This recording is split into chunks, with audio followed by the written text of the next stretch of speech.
hay una frase que me gustaría decir, que era de Sí. Krishnamurti. Sí. Dice, no es saludable estar bien adaptado a una sociedad profundamente enferma. Tela, Qué dura, Comencem la frase. forts, Empezamos fuertes. Empezamos fuertes. Además empezamos fuertes hoy también, Sí, ¿no? porque, bueno, pues traemos a Tenemos un invitado, un invitado, David Parcerisa, si no me equivoco, ufólogo, astrólogo, colaborador de revistas como Más Allá y, atención, esto hablaremos más en profundidad, pero vamos a decir que es experto en Anunnakis. Muy buenas noches, David. Hola, buenas noches.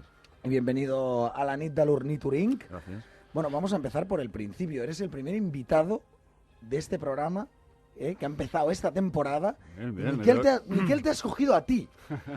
Vamos duros, hoy bien, vamos duros me porque tengo que además... considerar un poco privilegiado, entonces. Sí, bueno, a ver, la verdad es que conocí a David a través de un documental suyo, vi un documental tremendo que tiene puesto por internet y digo, ahí va, pues este hombre es español y ahí va, y esta voz, y es que esta suena catalán y todo, este tiene que ser de por aquí cerquita. Y ya busqué y lo encontré, y una persona que ha sido muy amigo de Antonio Rivera, del legendario Antonio Rivera, de los grandes ufólogos, ¿no? Sí.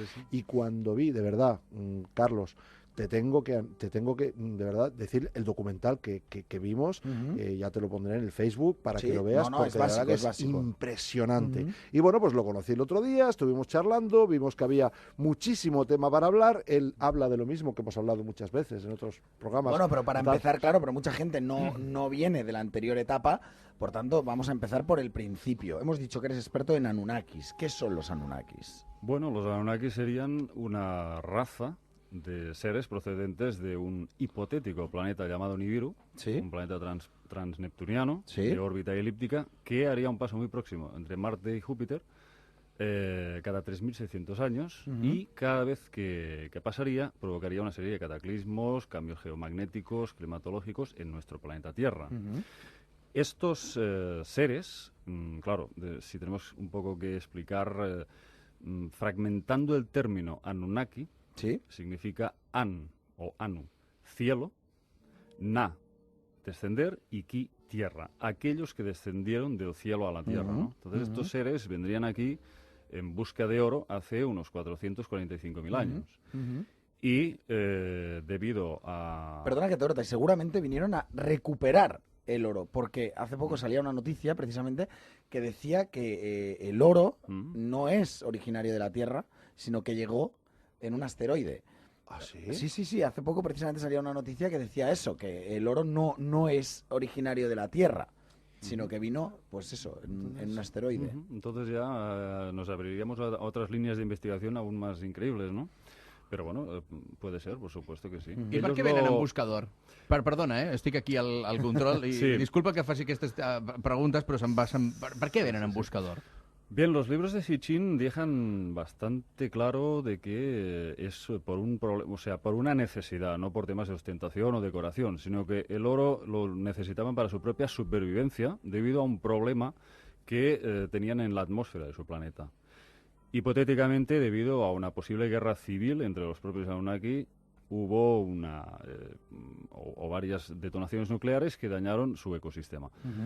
O quizás estaban en el proceso en que nos encontramos ahora nosotros mismos, ¿no? De una industrialización excesiva que nos estamos cargando el ozono, ¿no? Entonces, el caso es que ellos idearon un sistema a través del cual extraían el oro de la Tierra, lo llevaban a su planeta de Nibiru y lo pulverizaban en partículas en suspensión en la estratosfera, creando así una barrera de protección para protegerse de los rayos cósmicos o, hipotéticamente, el posible sol que hubiera en su sistema planetario, que eso no lo sabemos exactamente de dónde procede. Sitchin solo dice que la órbita es extremadamente elíptica y que es un planeta errante que entra en nuestro sistema solar cada 3.600 años. ¿Qué sabes cuándo llega la próxima vez, Carlos? ¿Cuándo? ¿En el 2012? Anda, qué suerte, Mira, qué casualidad. qué casualidad, tú. 21 de diciembre de 2012. Bueno, por cierto, he encontrado la noticia, aparecía en el periódico de Cataluña, estaba titulada "Y el oro cayó del cielo", y dice: "El oro y otros metales preciosos proceden del bombardeo de asteroides. El análisis de minerales de Groenlandia confirma la lluvia de meteoritos hace 3.900 millones de años".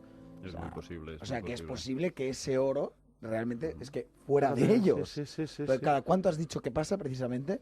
Cada 3.600 años. Fíjate, 3.900 millones de años está, o sea, Podría ser, ¿eh? Podría ser. No, todo entra dentro de lo posible, pero el caso que estos seres lo necesitaban porque realmente a través de este sistema se protegían de estos rayos, ¿no? Y entonces el problema llega cuando el soberano de Nibiru, según los textos, era Anu, y tenía dos hijos, y a su vez antagonistas, que eran Enlil y Enki. Primero, Anu envía a su hijo primogénito, Enki, a la Tierra, y llaman a esa misión de extracción de oro Misión Terrestre 1. Crean la primera ciudad muy cerca de las aguas del Golfo Pérsico, y la primera ciudad se llama Eridu, que significa hogar construido en la lejanía. A partir de ahí tienen una serie de problemas técnicos que parecen no acabarse nunca y no consiguen extraer el oro por esa nueva modalidad de minería acuática, y entonces es cuando envían al segundo hijo de Anu, Enlil, que era una especie de canciller militar, para hacer esas extracciones manualmente. Y encuentran grandes yacimientos de oro en África, en una zona que llamaron el Apsu, la fuente primordial. Entonces ahí es una cuando... zona, perdona que te corte, de la parte del sur de África. Sí, es donde se ha encontrado esa ciudad precisamente que tiene 200.000 años y que no saben exactamente cómo puede ser que una ciudad de esa época tenga pues un poquito, me parece que tiene sistema de clavagarán, tiene unos sistemas mucho más modernos de lo que tocaba para la época. Es muy posible, pero la localización exacta es muy difícil encontrarla, y Sitchin, digamos que lo ha pasado bastante mal intentando también ubicar otras ciudades importantísimas que cumplían muchas funciones para esta Pero al principio todo misión. pareció por Egipto, Irak, ¿verdad? O sea, es un poco el principio de la civilización. No, el principio está en Sumeria, entre los ríos Tigris y Éufrates. Mesopotamia, lo que era antigua Mesopotamia, luego vino Babilonia, luego se fueron extendiendo hacia los acadios, y luego ya nos guiamos al tema de Egipto. Pero básicamente la cuna de la civilización, el origen de nuestra especie humana, viene ciertamente de Sumeria, ¿no? Y entonces ahí el problema es que durante 200 años de excavaciones, estos Anunnaki se rebelan contra sus superiores y se produce un motín. Queman las herramientas, se presentan en la residencia de este canciller militar llamado Enlil y le dicen: no vamos a volver a las minas, nosotros somos astronautas, no mineros. Entonces, estamos hablando de una raza muy orgullosa, con una sed de conquista muy grande, y desde luego ellos no estaban dispuestos a seguir con esta esclavitud. Entonces se hace un consejo de guerra y durante una asamblea muy importante, el primogénito de Anu, Enki, propone una solución. Vamos a crear un Lulu, es decir, un trabajador primitivo. Atención, Carlos. Porque nosotros, pues evidentemente, somos demasiado orgullosos para hacer esto. Y a través de un proceso de ingeniería genética muy avanzado, en el cual cogieron el óvulo de una hembra del Homo erectus, nativa, una nativa de aquí del planeta. Y lo reimplantaron, pero no en otra mujer mono, sino en una hembra Anunnaki.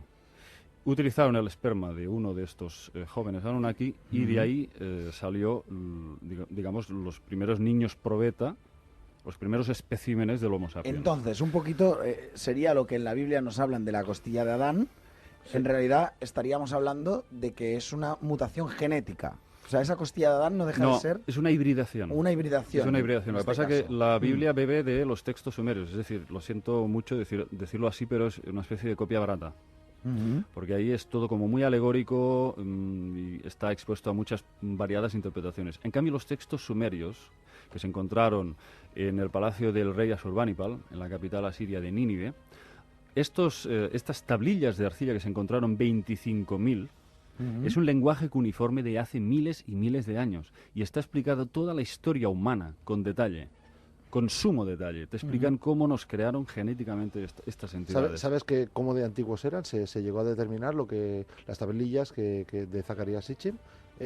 Miles de años, cientos de miles. Creo que se habla entre 6 o 7.000 años. 6 o 7.000 de antigüedad. Las tablillas. Con lo cual ya no cuadra con la historia moderna, porque la historia oficial, oficial, pues en teoría de hace... Bueno, sí dan unes xifres irrisòries. Per això digo. En comparació amb Llavors, possiblement per això, per aquesta barreja, diguem-ne, genètica, les històries que surten o quan la gent parla d'éssers d'altres planetes sempre els hi donen una forma humanoide.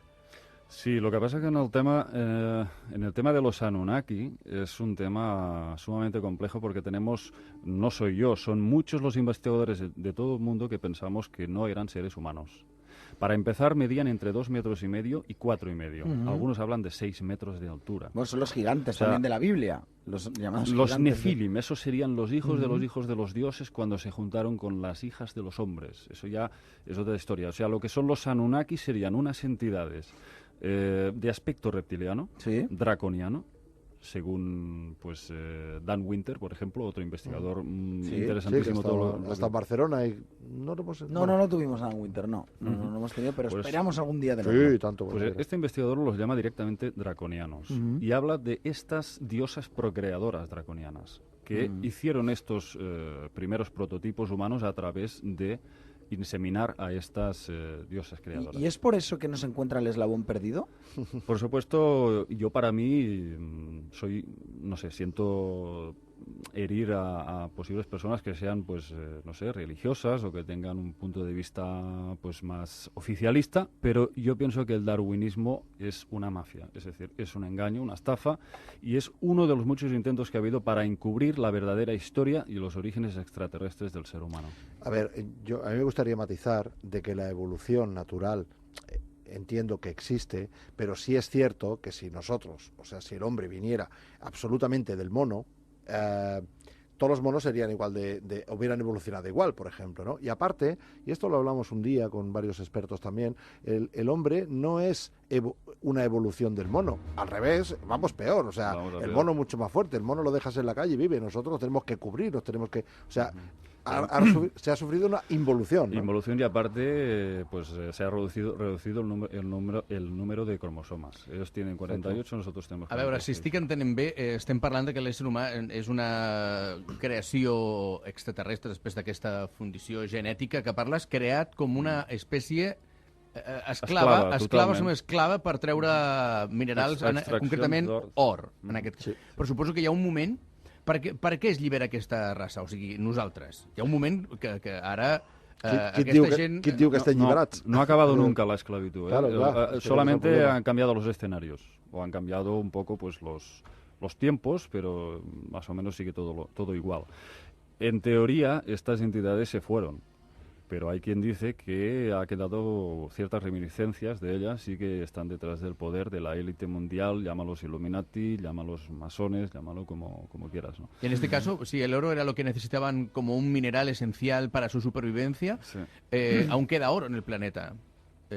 Bien, de ahí, hecho, la sí. economía mundial, básicamente cuando hablamos de reservas, hablamos de reservas en oro Sí. de los distintos países, ¿no? Fornox o, Sí. bueno, cualquier gobierno, sus reservas principales de divisas son siempre en oro. En teoría, Bien. también. Bueno, En teoría, yo hablo sí. de Sí, lo sí, que sí, sí, lo que se modestamente dice- sé, ¿no? lo que E se dice intento asociarlo oficialmente, con sí. lo que se comenta. Que Entonces, fíjate, si, Cruz, si necesitan este oro, ¿por qué nos siguen extrayendo? Bien, a este respecto yo tengo mi propia teoría. Mi teoría es que ellos dejaron de necesitarlo. Es decir, probablemente cubrieron ya esa especie de barrera protectora que necesitaban y se fueron olvidando de las extracciones de oro, viendo en el ser humano como una especie de extensión de sí mismos, pero también nos veían como seres que les alimentábamos su ego. Cada dios Anunnaki fundaba una ciudad a su nombre y se hacía pasar por un dios. Entonces, vieron muchas otras aplicaciones para el ser humano. Les Pero enseñaron... el oro, David, lo siguen, porque yo no entiendo justamente lo que decía Cruz, ¿no? El patrón oro, que es no es ni mucho menos el material ni más bonito, brilla, sí, pero hay muchas cosas que brillan. Pero hay poco. Hay poco. Ya, quizá por el poco, no lo sé. Hay Mira, yo relativamente si poco. quieres te puedo enumerar las propiedades que tiene el oro. Es el metal más maleable y dúctil conocido, resistente a la oxidación del aire e inmune a la mayoría de agentes químicos. Tiene una de las más altas conductividades al calor, Ya. en el sentido de que lo atrapa, lo retiene. Eso tiene mucho sentido en este tema que acabamos de hablar. Claro. La NASA lo utiliza para fabricar naves espaciales, motores de reacción. Lo utiliza como recubrimiento protector en satélites porque refleja la luz infrarroja. Y luego, sin hablar de las propiedades medicinales. Por eso existe también la crisoterapia. Supuestamente el oro interviene en procesos inflamatorios, contra el cáncer, etc. Y aquí entroncaríamos con el tema de la alquimia, el oro monoatómico, el polvo blanco, que eso está muy relacionado con la inmortalidad. de la que se ha hablado desde la noche de los tiempos.